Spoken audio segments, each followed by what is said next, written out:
for being here right after lunch. It's like, I know it's like the kind of low energy slot, so we'll try to say something interesting. So hi, I'm Andy. I'm co-founder at mobile growth consultancy called Feature. We're based here in Berlin, and really was excited to be brought in as a stand-in moderator on this panel to replace Marina, who unfortunately couldn't make it, because this is actually my favorite topic, retention. I used to run the retention team at SoundCloud. I was there for 4.5 years. We have a retention team at Feature, which works on this topic, and we go really deep on that with a lot of companies to help them tackle this topic. And for me, it's one of the most interesting parts of mobile growth, because it's like there's a lot to it. And we have a wonderful panel here today. We're going to basically go deep on retention and engagement. So with that, I'm going to ask the panelists to introduce themselves. Maybe we start with Nick. Hi, I'm Nick. I'm a marketing manager at Fishbrain. I've been working with CRM for about 12 months now, and before that, heavily in visual design, content creation, and marketing campaign management. And now we've just launched at Fishbrain our marketplace shop, selling fishing gear through the app. So a lot of it's about e-commerce and the fisherman's life cycle. Nick, I'm not sure everyone's going to be familiar with Fishbrain. Can you kind of explain the concept? So Fishbrain's the social network for people who fish, anglers all around the world. We have around 9 million anglers so far on the platform, largely in the US. So we're both a utility tool to help people learn and catch bigger and better fish across all around the globe. And then also the social network, where anglers, mainly in the US, can brag about their huge catches. That's about it, I think. Exactly. Cool. Dora? Yeah, hi, my name is Dora. I'm currently working at SoundCloud as a growth and optimization manager from the marketing side, so a lot on CRM as well. And my marketing journey started 8 years ago. So I started actually in gaming, where I was doing performance marketing, and then moved to a next Nokia company called Here Technology, where I was working with a navigation app. And then I moved from there to smart cities vertical to end up in the music industry. So working where Andy used to work at SoundCloud, which is a music platform. My name is Claudia. I am CRM manager at Game Duel, which is a gaming company, of course. I've been there for a year already. We do mainly mobile CRM. I was also, before Game Duel, I was also working in e-commerce. And I'm excited to be here and kick it off. Great. Thanks. Really awesome panelists. Really nice that we've got such a cross-section of different app categories. So I'm really super interested to understand what are the things that are working well and kind of consistently across these different verticals, and what stuff you're doing differently. So maybe we'll kick it off with Claudia. At Game Duel, are you working on across a bunch of different games? Yes, we have 3 main products. One is desktop, and the other ones are 2 apps. So they are both car games, and we do CRM across products. So maybe just tell us a little bit about your approach to CRM and how you're trying to keep users engaged and keep them coming back into these games. Yeah, basically for the app games, they are so we engage. In gaming, we have a really, really short span of lifespan for the user. So we have to start really, really early with engagement strategies. And one of the biggest learnings from working at Game Duel has been actually relearn everything that you know from CRM. So every time it's don't spam your user, take care of them, be aware, don't send too much. Promotions or in-apps and so on. In gaming, it's actually completely the opposite. You really have to be very aggressive in the first days, because if they are not engaged by day 7, they are practically gone. So what we do, one of our main focus the key process that we have is definitely onboarding. So we have to let the user know how the app works, what are the features that they can have, let them know when they can collect rewards, when they can participate in a league, in a mission, when they can challenge their friends, and I mean that they are actually playing with real users and so on.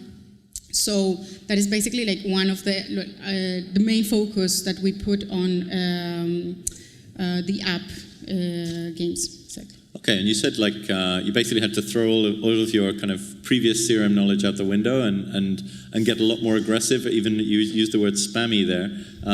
How spammy do you get with your users in the first week? Like, I mean, what kind of volume of messages are we talking about? I mean, we have definitely like a cap, so it's not like you're getting a push notification every hour or something. It's also based on your behavior. It's based on your interests. So we try to keep it like 2 to 3 pushes per day. Per day. Of course, like the more engaged you are, we know if you like, for example, to be reminded that you have to collect your reward, and your reward is ready to be collected in, I don't know, every 4 hours or every day and so on. So you just like go on and remind these people, and I mean you see that they react to this incentive. So yeah, why not do it? Dora, how does that compare with the way you're approaching things at SoundCloud? Completely the opposite. So we're actually very concerned. Is like, what is too much? We don't really. We're trying to understand at what point the user is being really not engaged. So especially when we talk about push notifications, they're pretty invasive. And if you look at the conversion in push notification, it's usually pretty small. Like people don't really like to swipe them. So we're looking beyond. Okay, how many people entered the app and took some initial action, and trying to measure this. But we're very careful with push notifications because we really don't want to piss people off. So for us, it's the other way around. At the very beginning, we're trying to prove our value, saying, "Hey, find out about the product, and this is what we're offering, and maybe this is interesting for you." So push is. We're very careful, especially at the beginning. If you're very engaged and you have a lot of activity, and we have something called activity notifications, then you're getting push notifications if your favorite artist that you're following and listening for a long time posts a new track, for example. Then I built that service, by the way, while I was at SoundCloud. That's what I heard as well. Okay, awesome. I really want to come back to this topic of like how much is too much. I think that's a really interesting one. But first, Nick, tell us how you're thinking about CRM at Fishbrain, and what are your kind of touch points with the user? I think the big one for us is to people who don't fish, it feels very like everyone, a rod and a reel, and that's about it. But within the fishing world, it's incredibly segmented, and we've got fly fishermen, we've got bass anglers, we've got freshwater, saltwater, and there's a lot of segregation between those groups. And for us, it's about finding out who they are as quickly as possible, which is the hardest part. So we the stuff that really works with us is the super localized messaging, the super colloquial stuff that's really in tune with how they talk with their friends and family and anglers. The location and who they are and what they do is really important for us, and we're still learning every day about that. So is what you're saying that if you talk to a freshwater fisherman like you would talk to a sea fisherman, you're just going to not connect with them at all. It's going to turn them off. Exactly. So it's about understanding who they are as quickly as possible, because if you tell someone who catches a largemouth bass to go out on their boat, you probably wouldn't get any Heaven response. forbid that you would tell someone who catches a largemouth bass they should take a boat. I mean, and to all of us here, it probably doesn't make a lot of sense, but all of us at Fishbrain have kind of had, figured out a way to love this amazing industry. So. No, it's like I'm of course taking the piss a little bit, but actually I think it's an awesome app. It's really kind of like the Instagram for fishing, right? And it's really impressive, like what you guys have built there. So let's come back to that topic of how much is too much. Do you? So Nick, again, starting with you, do you have any kind of frequency caps on your sort of or volume caps of your overall messaging? And do you adjust the kind of frequency and volume of messaging for different user groups, or how are you approaching that topic? I would say we kind of sit in the middle of both of you guys. We send, because we're a social network, we have a lot of, and the Anglian community love ego boost is what I would like to say it. But so they like the satisfaction of knowing people are interested in what they're doing and who they're interacting with. So there's a lot of that social media activity type push, which and we send a lot of that, I would say. And then we have the smart, clever, slightly outside the box creatives and messaging, and that we definitely do have. We have limiting on all of our stuff, but most people would be getting two or three push a day at least, and then up to 5 to 10 for some of the more active users that love the ego, the engagement, and knowing that what they're putting out there is being liked by the rest of them. So. And okay, so thanks. Let's go to this end. Like, feel free to jump in if you have an answer on this, either of you. I'm curious. Like, are you looking out for negative effects? Like opt-outs or uninstalls. How do you know if you're overdoing it with push? Like, and how do you set those limits with push or with any of your other channels? So it's funny that you're asking because it's a good timing, but we also would like to test that. So what we're doing right now is we're trying to send different campaigns in a different frequency and look at engagement first. So we're looking more at the positive effect first. And then at a certain point, if we see that the variant that has it's more often descent, has less engaged users, we're assuming that maybe we reached that threshold that it doesn't make sense anymore to bother them, because it declines anyway over time if you're constantly sending a notification as being email or any other type of engagement.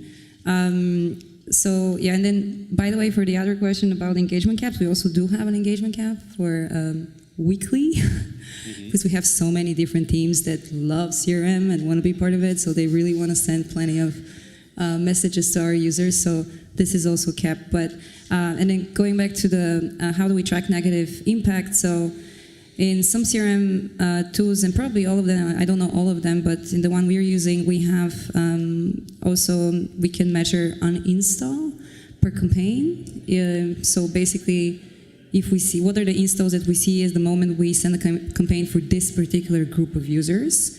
So this is something we can potentially look at, but I would say it's not ideal to only look at that. But that's another metric that you can follow, you can look at in your tool. In our case, for example, the opt-ins are, we really fight for our opt-ins because, most of our users, most of they really have to, especially on iOS, they have to go through this double opt-in and so on. And a game is different as, say, for example, e-commerce, that you really want to know when you have a voucher, when you have or when your package is coming, and so on. So we try to be smart in the permission dialogues, trying to trigger them at the right times, which is something that is very special, especially in games. You have this happy moments when you just collect a reward, when you just win a game, when you actually win 2 or 3 games in a row. So people are in a good mood, and we can use that to increase, to drive, for example, higher opt-ins or ratings and so on. And so opt-ins are pretty stable, also because we really try to add value with the content that we send. So it's not like we are, during the onboarding phase, sure, they receive information about the app and what they can do, what is the different features that they have, but in general, they also want to be informed about that, for example, this is a social feature, we also have this. And one thing that is also very particular for our product is our audience. So they are people over 50, 60. It's a very niche game. It's card games. Both apps. One is our main market is in the US and the other is in France, and they are very, very traditional games that are played with the family and so on. So they really like to be contacted. They really like us to tell them if there is something new. Also in-app, for example, if we are running an event, if there is something special, like right now, for example, for December we have the Advent calendar. So they really want to know that they should come on Sunday and they will find something. So they like us to contact them. And actually a funny thing was once one user from this game is called Grunting Rummy, the US one. He called our customer support telling that he wasn't receiving our push notifications anymore. So that was really... He called to complain that he wasn't receiving them. Exactly, like what is happening? I'm not receiving the push notifications anymore. So that was really, it's very special. It's definitely not happening in other industries. So yeah, that's how we handle it. That's great. Okay, let's put this out to the other two. Customer support as a channel, to get feedback on your CRM efforts. Do you have any stories or examples there, either of you, Nick or Dora, where you've had? Okay, shaking the head there. Yeah, I'll step up. Our audience or the anglers on Fishbrain are super passionate beyond belief, and I think we've had a few people reaching out around push notifications. If we have pushed it down for 12 hours and 24 hours, some of our incredibly active users will post statuses asking what's happening Fishbrain, why are you not sending me any push anymore? So that's awesome engagement. How many of you out here, if you have an app and you're doing app marketing, how many of you get users writing in to ask you to send them more push notifications? Any hands going up here? No, you're in a pretty lucky spot there. But that was all for me. Yeah, I mean, for us, customer support is in general like a really big channel to listen to our users. It's not exclusively for CRM, but definitely we also take their feedback and especially for like in-app promotions and so on. We are always in touch with them so they can also react on time. But I think it's in general for the whole product, it's definitely a big channel, yeah. So we've talked about push notifications quite a lot, and Claudia, you just brought up in-app messages there. This is definitely a super exciting channel for me personally. I think can be like super high impact. Curious to know if you're also using in-app messages like Nick and Dora, and like what are the use cases there that you've seen working like particularly well?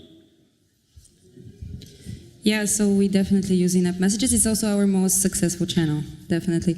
So why it also works is because it means that people really open the app, they want to use the application, so it's a clear engagement already from their side. So if you send them the right message at the right time, you definitely maximize your chances of conversion, of any conversion.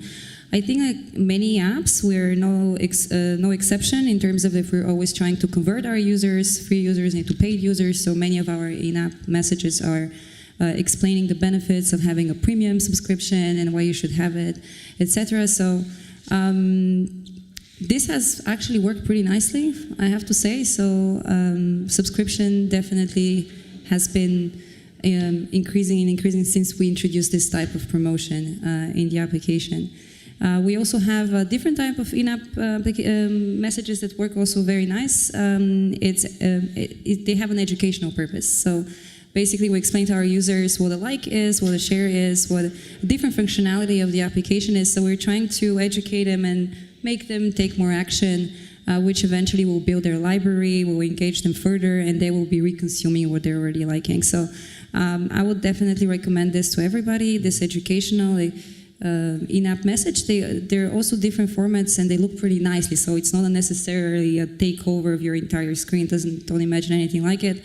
It's like a slight pop-up in the corner at the right time to listening to something, and then we're like, oh, why don't you just like it? So you can save it in your library and listen to it later. So this is also being proven very effective from in-app messaging.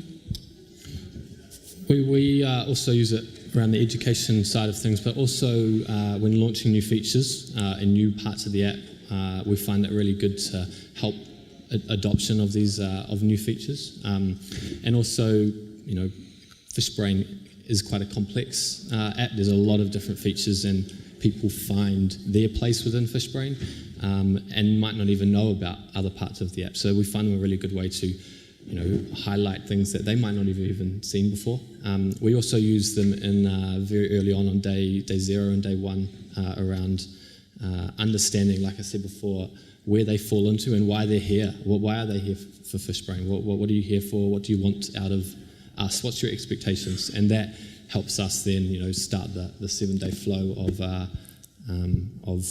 what sort of messaging you want, which we had a lot of great help from our guys over at Feature. Yeah, I wasn't going to plug Feature there, but yeah, we did work with Fishbrain a little bit earlier in the year, and yeah, we worked on that onboarding flow a little bit, I think. Yeah, cool. So with in-app messages particularly, I think sometimes the danger can be, well, maybe not the danger, but it is a danger, right? There's a risk that you can kind of like override the really nicely designed UX of the app, and this often puts CRM folks a little bit into sort of opposition or into like a sort of a challenging position with the design team or the product team, who kind of maybe are a little bit wary of in-app messages sometimes because if they are kind of used in a clumsy way, like they really can kind of break a nicely designed experience. So any experience with that, and any kind of either positive or negative tales about how you've been able to kind of work with a design team on in-app messages specifically? Maybe Dora? just a comment. So what we've done, we involved product design to work together on the designs of the templates for the in-app messages. So this problem, immediately it's eliminated at the very beginning. So when you work on templates and you agree on guidelines, just make sure that the product design is leading the conversation as well. And then once you have it, there is nothing to be said because those are now the templates. So all agreed and even briefed by the product design. So that would be. So basically, like, have the design team really closely involved in speccing how the messages should look. They design templates which are reusable, and then the CRM team kind of has like free reign to switch out the content. Exactly. Yeah. That is for us a little bit different because, being a gaming app, of course, people are supposed to have a smooth experience and play longer. And the game itself, it involves a lot of animations that we don't want to interrupt. And all these happy triggers that I also talked about, sure, we have them, but they are not like so often as you would like to. Mm-hmm. So if someone, for example, has been gaining a lot, so they are more keen to keep on going and play again. So then we don't have the trigger until they maybe lose, and then that's not a happy moment anymore. But we definitely, we work not only with design, also with product. There are a lot of I wouldn't say discussions, but like we try to build the CRM strategy also, like taking into account what they want and that we don't interrupt the flow of the game, for example, or that how can we, for example, convert users in a way that is not cannibalizing the shop that we have, and so on. So it's definitely like a teamwork together with UX and design and product. And for us, it's a little bit challenging, as I said, not to interrupt this flow because, people they are not browsing in the app. They are not they are playing. So you want them to play, but you also want to communicate at the same time. So it's a little bit like finding that sweet spot, one of the challenges that we have. Yeah, that's, I guess, a really key differentiator with the game, right, is that exactly like you say, for long periods of when the users got most of their attention in the game, you really can't interrupt them with a pop-up like you can with a game with an app that's a bit more sort of asynchronous, right? Because they've got their full attention on it. So yeah, that's a big challenge. So how do you exactly how do you pick those moments where you still have the user's attention? Is it right just at the end of the game or right just before it starts? Yeah, definitely. As I said, for example, at the end of the game, and that they come back because after you finish a game, there is an animation, either inviting you to move to the next game or just giving you rewards and so on. So actually, together with the product team and the developers, they created a trigger that is called CRM ready, and that means that it's exactly that moment when the animation has finished. And they are still on that screen, but the animation is not so we don't collide with the experience of the game. That's smart. So you have a specific trigger, yes, which you can tap into. Exactly. And Nick, how does Fishbrain work with the product and design team when it comes to CRM and in-apps in particular? We're very similar to what you were talking about before at SoundCloud, with involving the design team as early as possible. But I think the great thing with in-app messages, and I think this is how often we communicate with the team at Fishbrain, is that it's a great testing ground for things that could eventually be part of the product. Totally. And I think the best thing that we don't need a client release in order to get a in-app message out. We can run this to 100% of users, tomorrow or within the next hour. And I think that benefit.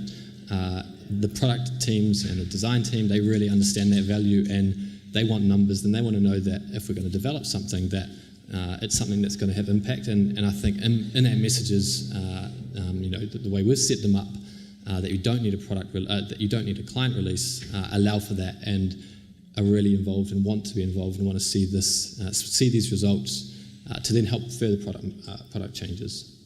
Yeah, we're also seeing that a lot at Feature. It's kind of a trend, I think, that people are using these HTML, JavaScript, and CSS kind of in-app messages where you can build whole functionality and flows, right? And then, as you say, you can kind of de-risk development.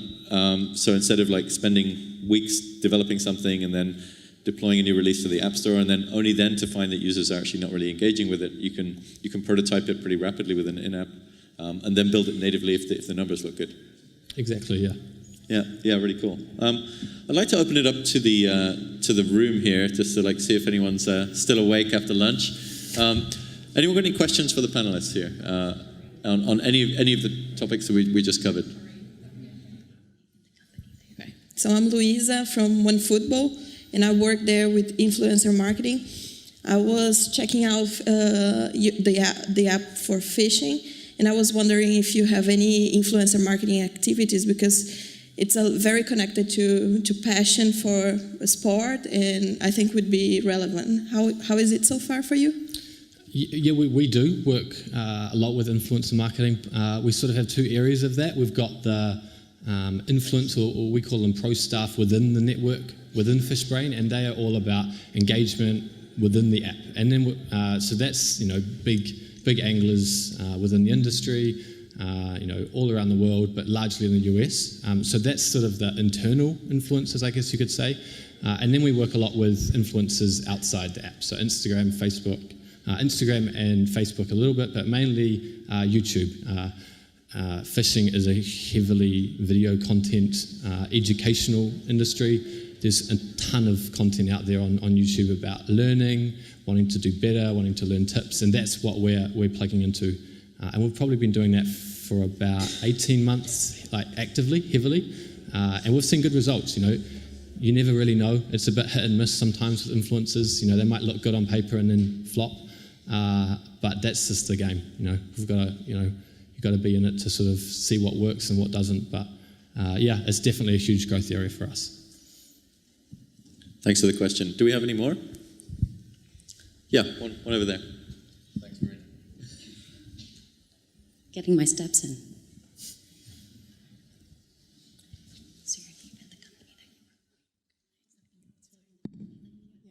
So hi, my name is Pia from GetSafe. We're an insurance company. What I thought was really interesting was your approach about you test things with in-app campaigns, but at some point you think, okay, this can be a part of a product feature.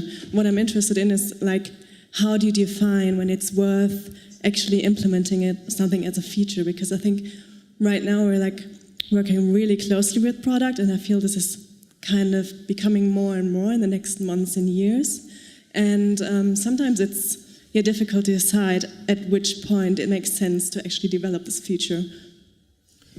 I mean, I wouldn't say I wouldn't say we have structured guidelines of how we go from in-app messages to part of the product. We do. It's more of a how can we, if we build this into the product, is this going to make it better?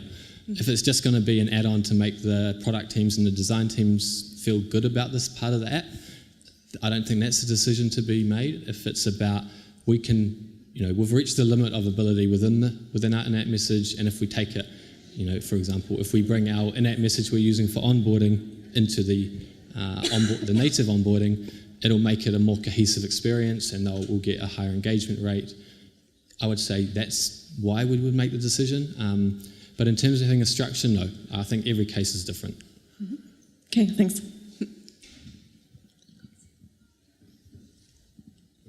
Any more questions from the audience before we get the microphone back? Okay, then we carry on. Thanks, Rowena. Cool, so we've got about 10 minutes left. I could talk about retention all day, but I'm really curious to understand, what does good retention look like for your particular app or category? I'm not necessarily talking about numbers. Feel free to share numbers if you want. Sometimes that's considered a bit confidential. But I'm kind of more interested to know, what is a reasonable expectation for you for your good, well-retained users in terms of how often would you expect to see them in the app? Is it every day, or a few times a week, or what's the cadence which in your category makes sense? Nick, let's start with you. Fishing is very seasonal. That's the biggest challenge for us at the moment, especially with we're just focusing big on the US. We're a global app, but focusing on the US. Weekly is our goal. We want people to be coming back, 52 weeks a year, all year round. That's one of our biggest ones. Of course, a lot of that has to do with that first 7 days is huge. If we don't get them back within the first 24, 48 hours, that's pretty crucial for us. So that day one and the weekly retention is what we look at. But the seasonality is our biggest difficulty and challenge. The needs of an angler change throughout the year. Off season they might not fish for 4 months, but in season they're fishing 4 days a week. And we have the same platform and trying to make sure that caters for these users or these anglers all year round is the biggest challenge. Yeah. Dora, I guess with music you don't have the seasonality challenge. No. Yeah, no, for music I think it's pretty logical. It's this is part of people's lives. People really wake up to music, go to bed, listen to music before that, etc. So I would say maybe what a reasonable cadence would be a couple of times a week. What we would really love to see is every day, obviously, but a couple of times a week is already showing a nice engagement over time. And yeah, of course, trying to retain users as long as possible, because there is one thing that across all the categories I worked in, it's very common, is that nowadays you have one app that is such a SoundCloud, it's a music app, but you have many others that are also music apps. So people actually consume not only your app, but also similar apps to yours. They can have several of these apps that actually have more or less the same function. So same for navigation. It can have Google Maps, and here we go, etc. So really retaining over time these people and trying to convince them you have to think about your super unique value. What is different about you that they cannot find anywhere else? And I think that this is what will drive the long-term retention, because people nowadays, they're switching from app to app to do very similar things that you can do, and that's the whole challenge of retaining them in the long run. So lifetime value of a free user, it's also not very long, although it's free. So just some thoughts around this. For us, I can tell you, as I mentioned, first day you have 60% of the people have uninstalled. So it's really, really hard. It's a really hot topic. From then on, of course, people that are engaged with the product, and also CRM campaigns that are doing their job. For us, seasonality plays a role, definitely, but weather also. I mean, now, for example, Christmas, when people are like meeting with the family and then they're just like, I don't know, tired of talking, they just go and play. So we see these peaks of activity. So you do have seasonality in games. So you do have seasonality. Yes. You do observe that. Yeah, definitely. I mean, also like holidays, we see more activity weekends. So we push definitely people to come back to the app on the weekends. Mm-hmm. During the week is a little bit. Like after work can be, or it depends. I mean, people have their normal life, and depending on the game that you choose, you have to invest a couple of minutes there. So weekends are definitely we have higher activity. So for us, ideally, people should come at least once a week, at least on the weekend, so they have higher chances to stay with us. Okay, something that Dora brought up there regarding monetization. One thing we haven't touched on yet is kind of reactivation of people who used to pay and maybe have stopped paying. So I know Fishbrain, for example, and SoundCloud have subscription. They have a subscription model. So you will have had some users who were subscribers at some point and then lapsed. Maybe they're still active on the free tier. But they stopped paying.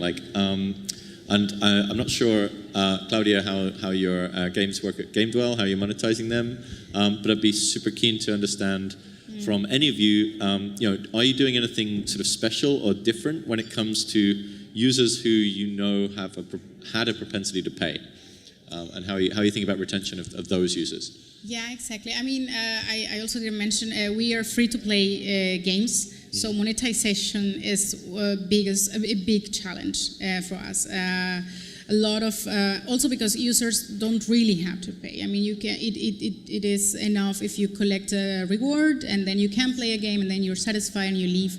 But sorry to interrupt. But so you do have in-app purchases for. Yes. So it's free to play. You can also do like rewarded video, but there's also in-app purchases for the big spenders. Exactly. Okay. So if Sorry, you please want continue. I mean, you have to either be really good, and then if you don't lose, then you don't lose your money, your chips, that you can actually get something. Or if you want to play more and more, you have to purchase. But that's as I said, you don't have to. You can play for free, collecting the rewards, and just like coming every now and then to the app and collecting daily bonus or chest and so on. So monetization, I mean, of these users, because we also have users that have been sticking with us 5 years and they never paid. It depends.